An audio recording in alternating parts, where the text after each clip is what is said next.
ভারতের শিক্ষামন্ত্রী ধর্মেন্দ্র প্রধান পদত্যাগ করেছেন। পরীক্ষার প্রশ্নপত্র ফাঁসের একাধিক ঘটনার পর টানা কয়েক সপ্তাহ ধরে চলা যুব আন্দোলনের প্রেক্ষিতে মন্ত্রী তার পদত্যাগের ঘোষণা দেন। ঠিক তখনই দিল্লিতে পুলিশ তরুণ বিক্ষোভকারীদের ছত্রভঙ্গ করতে টিয়ার গ্যাস ছোড়ে।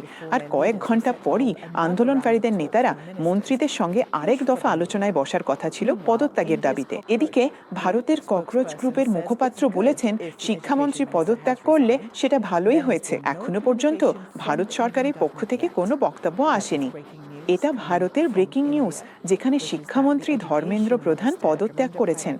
পরীক্ষার প্রশ্নপত্র ফাঁসের একাধিক ঘটনার পর টানা কয়েক সপ্তাহ ধরে চলা যুব আন্দোলনের প্রেক্ষিতে তিনি পদত্যাগের ঘোষণা দেন। ঠিক তখনই দিল্লিতে পুলিশ বিক্ষোভকারীদের ছত্রভঙ্গ করতে টিয়ার গ্যাস ছোড়ে। আর কয়েক ঘন্টা পরই তাদের নেতারা তার পদত্যাগের দাবিতে আরেক দফা আলোচনায় বসার কথা ছিল। এদিকে ভারতের ককরোচ জানতা গ্রুপ বলেছে, এই পদত্যাগ ভালো হয়েছে।